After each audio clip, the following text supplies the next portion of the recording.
बना लिया दूसरा।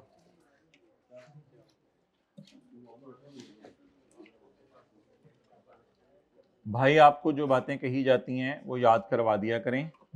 अब आप हजरात ने मुझे कल याद करवाना है कि जो 2 सवाल हमने किए हैं आज, इनमें जो जो भी नई एडजस्टमेंट्स थी एक दफ़ा उनको रिवाइज करेंगे, और जो कल के सवाल में रेट चेंज था उसको रिवाइज करेंगे। ठीक है, ये लॉसेस वाली बात आके पढ़ लें। IS 12 में निकलें, सफ़ा पेज नंबर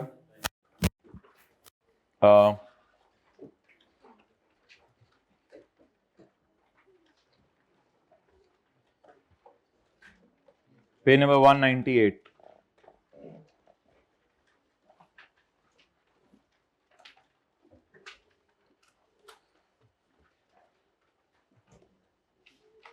बादशाही मस्जिद में जुमा पढ़ाने? हाँ, क्या कह रहे हैं? नहाना है।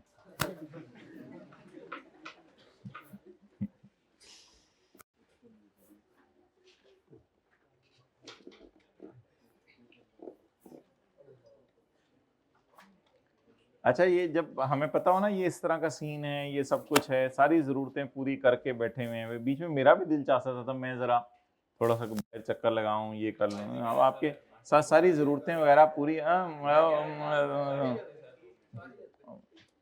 अच्छा, मतलब कि बी अ मैन।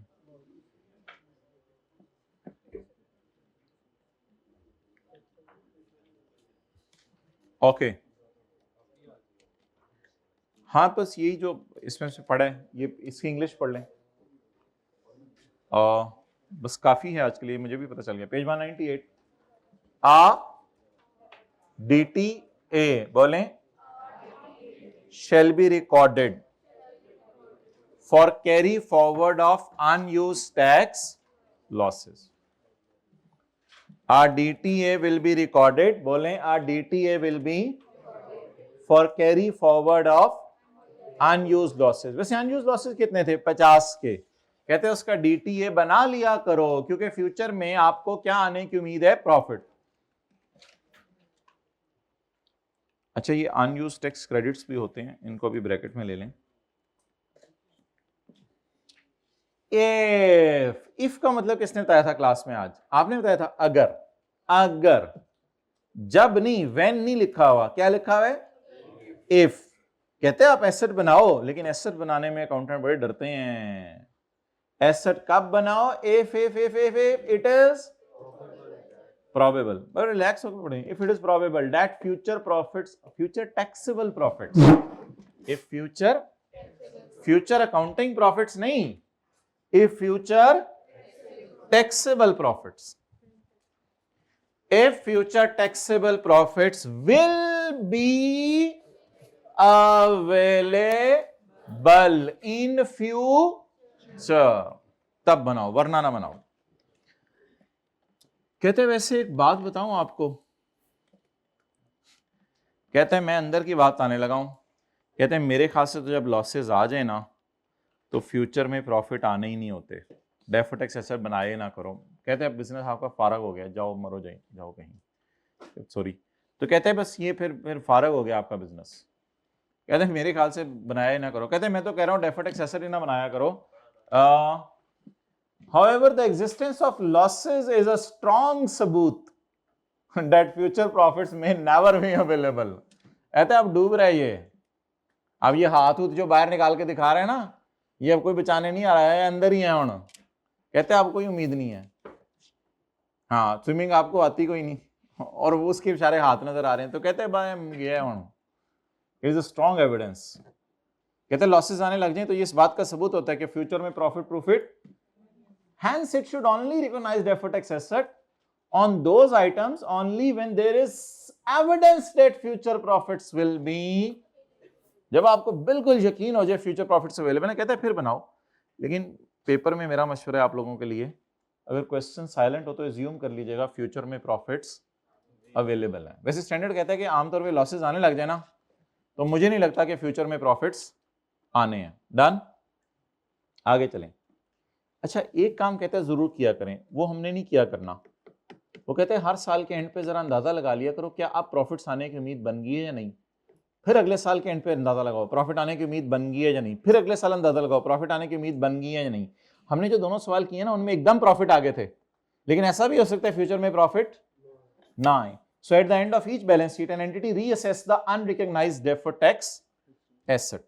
अनरिकॉग्नाइज्ड है ना, इधर कितना डेफर्ड टैक्स एसेट अनरिकॉग्नाइज्ड है, इधर 10 का 30% था ना अनरिकॉग्नाइज्ड। रिकॉग्नाइज कितना था 12, रिकॉग्नाइज कितना था अनरिकॉग्नाइज्ड 10 का 30 3। रीअसेस करो हर साल, बोले बोले क्या करो, at the end of each balance sheet entity reassess unrecognized deferred tax asset, the entity recognize a previously unrecognized deferred tax asset, और अगर previously unrecognized है तो आप क्या कर लो, recog if it is probable that future profits will allow the deferred tax asset to be recovered, यानी future profits आ जाएंगे। For example, improvement in trading conditions may make it probable that entity will be able to generate future taxable profits in future। अच्छा, बस इसको काट।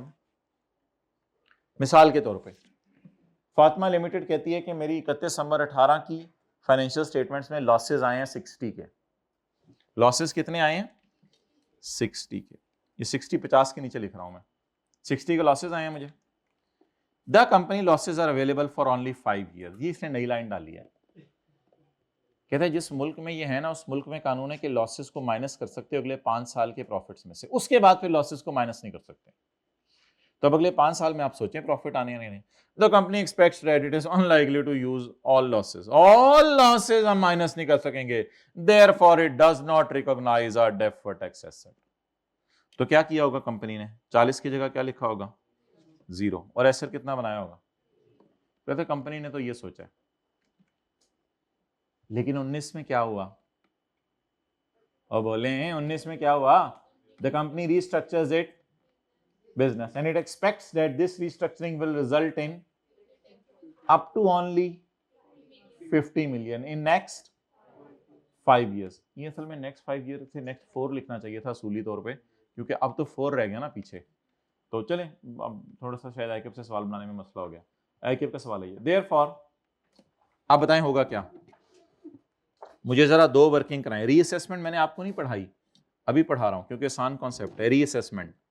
मुझे बताएं पिछले साल मेरा क्या अंदाजा था जिस वक्त मैं वर्किंग कर रहा था एज ऑन 31/12/2008, तो उस वक्त 18, उस वक्त अनयूज लॉसेस थे कितने 60, लेकिन मुझे प्रॉफिट्स आने की उम्मीद, रेट मैंने 35% लिया जो सवाल ने दिया हुआ है।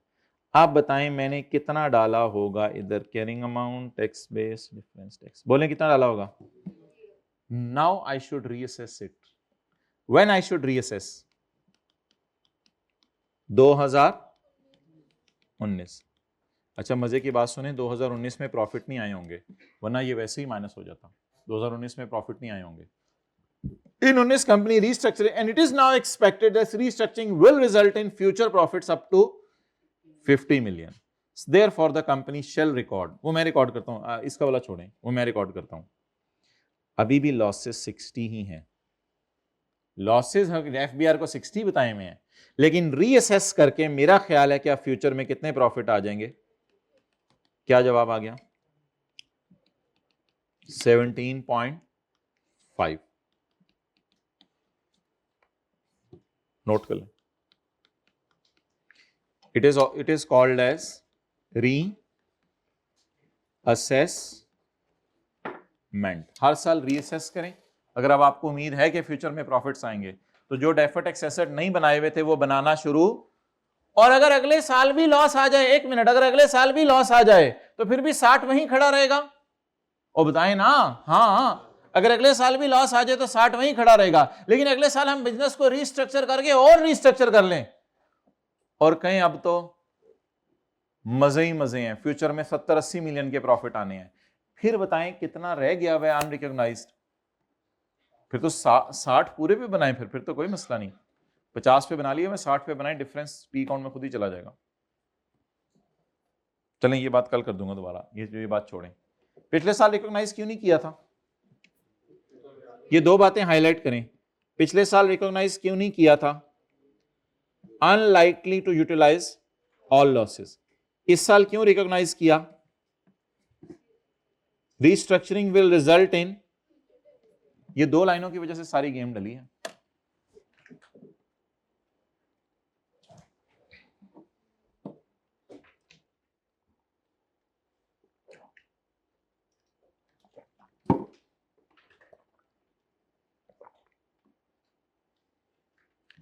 निकालें जी एथिक्स का पास पेपर क्वेश्चन नंबर 3, फिर जाएंगे घरों में। फिर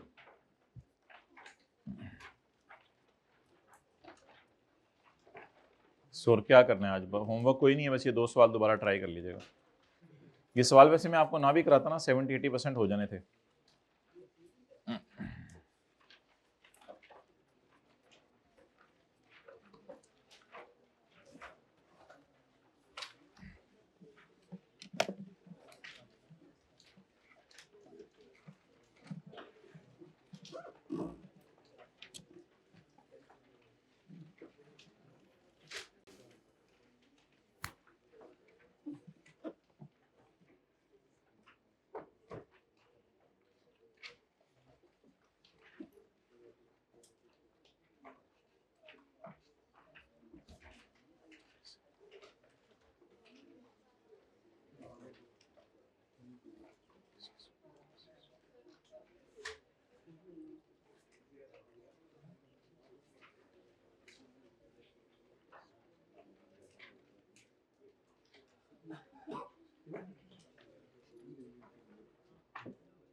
पास पेपर 3 नहीं पढ़ना, मैं बताता हूँ, 1 मिनट, वो कोई और था कि किधर है। आप लोग बहुत जल्दी चले गए थे, मेरा ख्याल था आप लोग अभी इसको नोट करे होंगे। किधर है एथिक्स का चैप्टर 483।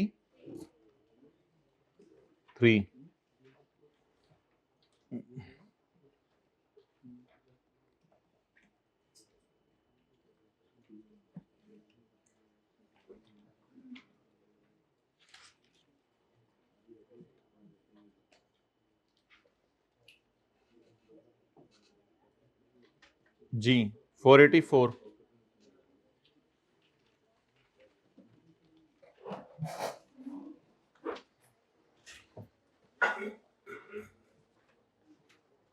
एक दो मिनट लगाएं, इसको पढ़ें और फिर देखें कि बॉस कौन से फंडामेंटल प्रिंसिपल वायलेट कर रहा है। ओहो, नहीं, बॉस वाले करने हैं, बॉस वाले पहले, बॉस वाले मादरत।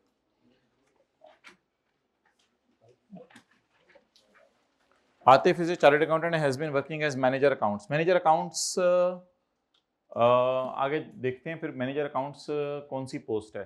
बहरहाल आतिफ मैनेजर अकाउंट्स है एक कंपनी में। जब वो फाइनेंशियल स्टेटमेंट्स बना रहा था 2016 की, तो CFO, ये तो बड़ी पोस्ट है। फिर वो बता देना, इतना पता है हमें कि मैनेजर अकाउंट्स एक छोटी पोस्ट है और CFO तो सबसे बड़ी पोस्ट होती है ना ऑर्गेनाइजेशन में अकाउंटिंग के एतबार से। पता नहीं CEO शायद उसके ऊपर भी हो, लेकिन बहरहाल CFO से तो छोटा ही होगा accounts manager. While preparing the financial statements for the year ending 31 December 16, CFO who is also a CA। अच्छा, मैं आतिफ भी कौन है, CA, और CFO भी कौन है, मैनेजर अकाउंट्स का क्या नाम है, आतिफ। CFO का क्या नाम है, नहीं बताया, चलें ठीक है। CFO informed Atif. आतिफ जरा मेरे रूम में आइएगा, मैंने आपको कुछ इन्फॉर्म करना है। जी सर, फोन पे ही बात कर लें, आपने जो चपेड़े मारनी है मुझे। कहते हैं हमारे जो डायरेक्टर्स हैं ना, हाँ सर क्या, मुझे मरी भेज रहे हैं, हर वक्त मरी जाता है तू। हमारे जो डायरेक्टर्स हैं ना, वो सोच रहे हैं कि हम अपने आप को स्टॉक एक्सचेंज में लिस्ट करा लें, क्योंकि पता है तुम्हें हम अनलिस्टेड हैं। सर ये तो बहुत अच्छी राय है, मैं भी कह दूंगा मैं लिस्टेड कंपनी में नौकर हूं। कॉन्सिक्वेंटली नतीजातन CFO बॉस ने वांट्स, कहते मेरी ये ख्वाहिश है कि अन्य प्रॉफिट शो करो इस साल। एथिक्स की धजियां बखेर दो, कहते हैं, और मैं तुम्हें हुक्म दे रहा हूं, ये दफ्तर में बुला के सब बता रहा है उसको, और मैं तुम्हें हुक्म दे रहा हूं, रिकॉर्डिंग नहीं करनी आपने मोबाइल पे बॉस की बातों की, एंड एज आस्क्ड आतिफ, और मैं तुम्हें ये हुक्म दे रहा हूं कि ऐसे ऐसे एरिया ढूंढो कि जहां पे ऐसी ऐसी एंट्री करो कि ऐसा ऐसा प्रॉफिट आए।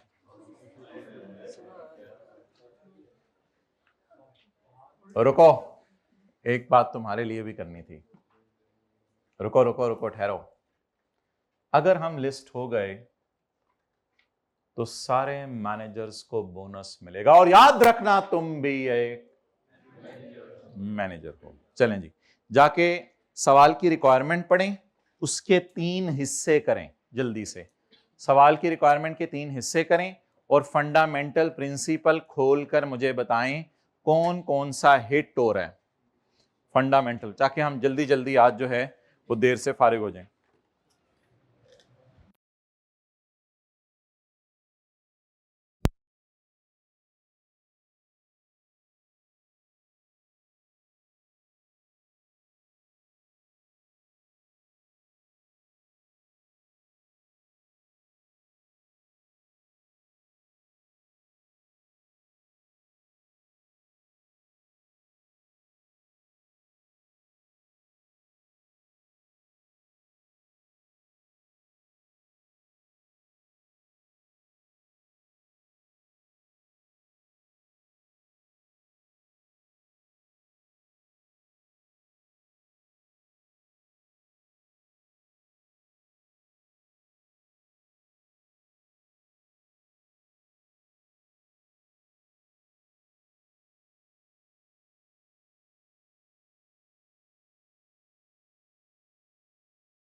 अच्छा, सवाल की ना नॉर्मली ये रजिस्टर कटें। सवाल के नॉर्मली 3 हिस्से हुआ करेंगे। एक हिस्सा, बॉस कौन से फंडामेंटल प्रिंसिपल तोड़ रहा है, 5 थे वो, 5 फंडामेंटल प्रिंसिपल थे।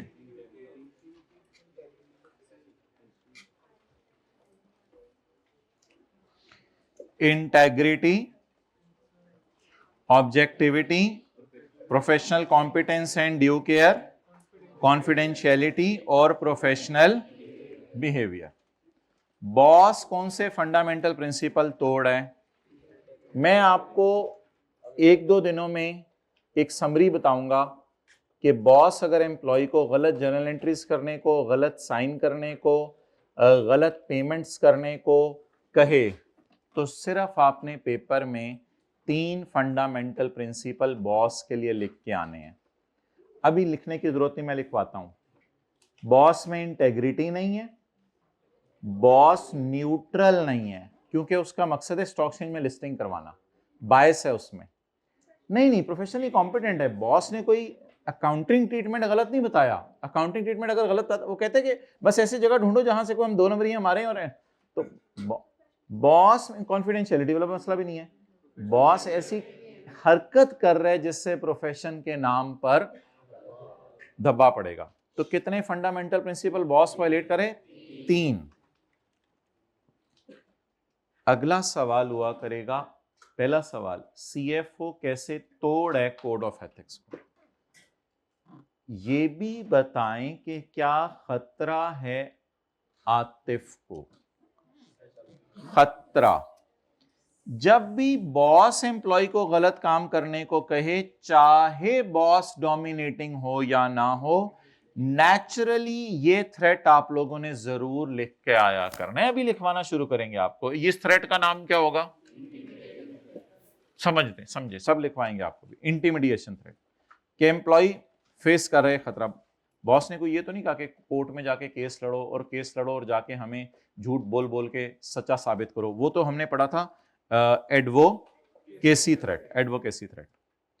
और दूसरा थ्रेट आप लोगों ने इस सवाल में इस वजह से सेल्फ इंटरेस्ट लिख के आने की एक लाइन डली भी आगे कि तुम्हें हम ऐसा काम करने पे क्या देंगे? बोनस देंगे। शेयर नहीं, वो बोनस शेयर नहीं मिलेंगे, बोनस अमाउंट, यानी कि सैलरी मिलती है आपको हर महीने की तनख्वाह, तो साथ उसके हम आपको बोनस भी दे देंगे। तो ये 2 थ्रेट्स हैं। तीसरी चीज हमने अभी तक पढ़ी नहीं, वो कल हमने एथिक्स के चैप्टर का आखिरी सफा पढ़ के इन्ना लिल्ला पढ़ना है, क्योंकि साथ साथ याद नहीं हो सके। एथिक्स के चैप्टर का कल हमने आखिरी सफा पढ़ना है, उसमें हल बताया होगा, हाउ ही शुड रिस्पॉन्ड।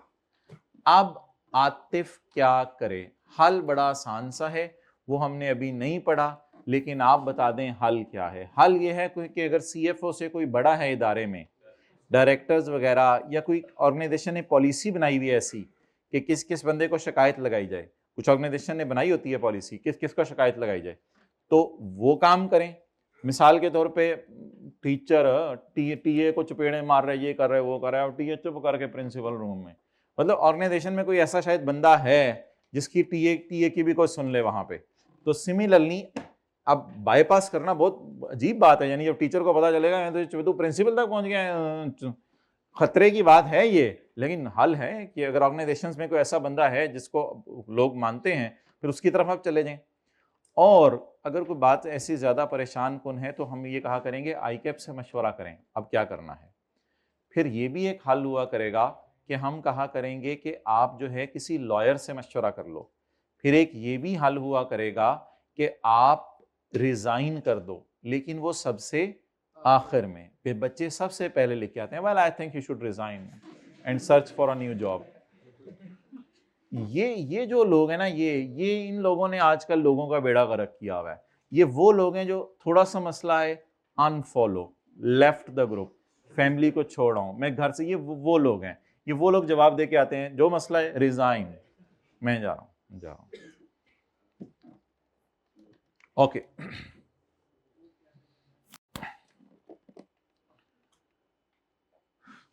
कल एक बहुत शरीफ बच्चा, पता नहीं बात करनी चाहिए नहीं करनी चाहिए, लेकिन अब मेरे दिल में आ रहा है कि कर देनी चाहिए। वो कहने के लगा मैं आर्टिकल्स कर रहा हूँ, मेरी टीम में लोग हैं तो ऐसी बात करते हैं जो कि मुनासिब नहीं है, यानी बात करने वाले का मतलब कोई और होता है, गलत तरफ ले जाते हैं और जिसका कोई और मीनिंग भी निकलता। और तो कहते हैं मैं क्या करूँ उसमें। मैंने तो आपको तो बहुत ज़्यादा संजीदा हो जाना चाहिए, क्योंकि ऐसे लोगों को आपने बिल्कुल भी अपनी ज़िंदगी में रूम नहीं देना। तो कोई भी ऐसी बात कराओ कि जिसमें आपको पता चले कि अब ये थोड़ा सा दूसरी साइड पे बात को लेके जा रहा है और मजाक में बातें कर रहा है, तो आप समझ गए होंगे शायद। तो ऐसे लोगों के सामने संजीदा होना चाहिए, उनको कभी भी सपोर्ट नहीं करना ज़िंदगी के अंदर। तो अगले को बता दें कि भाई मैं ये बर्दाश्त नहीं कर सकता, ये कम से कम टॉलरेबल नहीं है कि मेरे सामने ऐसी बातें हों। हदीसों में आता है कि कई दफ़ा इंसान कोई बात कर देता है, उसको वो अपनी तरफ से हल्का समझता है, लेकिन उसको इतना दोज़ख में डाल दिया जाता है कि वो अंदाज़ा नहीं लगा सकता। वो जन्नत के करीब पहुंच चुका होता है, लेकिन उस बात की वजह से उसका बहुत नुकसान हो जाता है। तो ऐसी बातें ना करें जिसके अंदर कई मतलब निकलते हों या कई।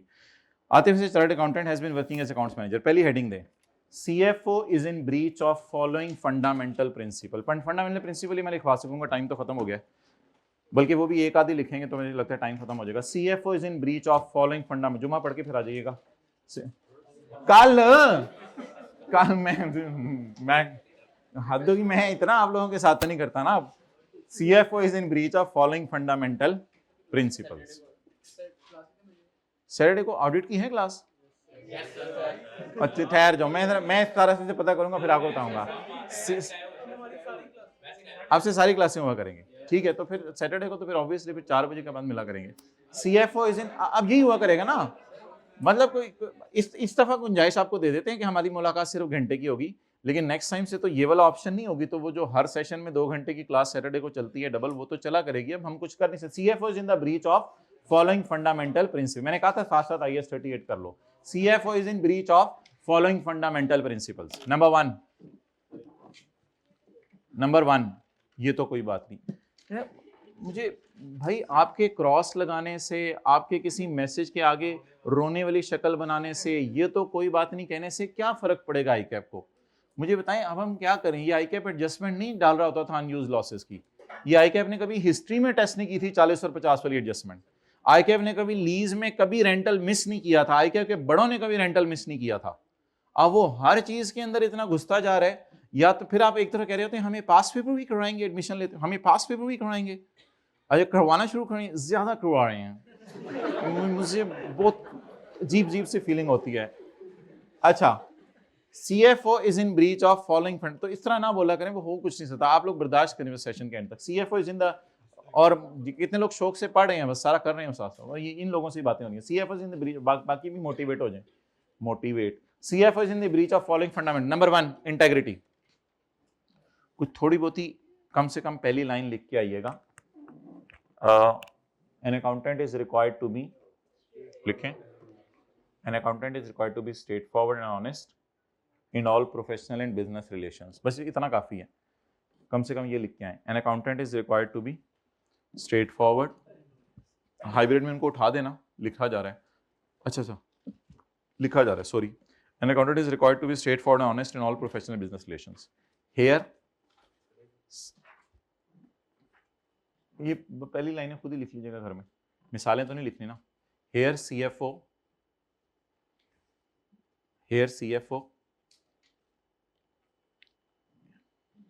is violating the principle of bowling integrity। Here CFO is violating the principle of integrity।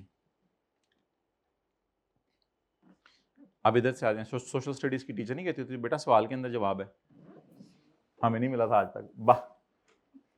Bye asking Atif, integrity कैसे वायलेट करें, ढूंढे ना। By asking Atif to identify areas, by asking Atif to identify areas where book adjustments can be made, where book adjustments can be made to इधर सवाल में रहे, to show higher profit से ऊपर यहां पे एक लफ्ज दिलवाएं मुझे, to show, एक लफ्ज दिलवा दें थोड़ा सा, आपकी तरफ से भी पेपर में एक लफ्ज हो जाएगा। फॉल्स, ठीक है पहुंच रहे हैं, थोड़ा सा कोई और लफ्ज।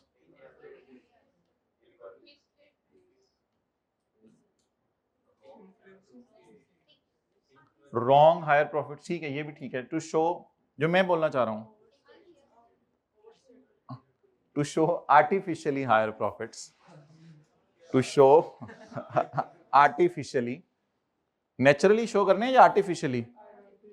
टू शो आर्टिफिशियली, आप लोगों के दिल में कोई और लफ्ज आ रहा है तो वो ना लिखिएगा। अच्छा, to show artificially higher profits, जाएंगे। इंटेंशनली मतलब ये कि थोड़ा सा ये भी तो शो करो ना कि गलती है। इंटेंशनली में रॉन्ग इंटेंशन वाला लफ्ज डालो ना। मोबाइल ले आओ, उन्होंने कुछ खेती करें।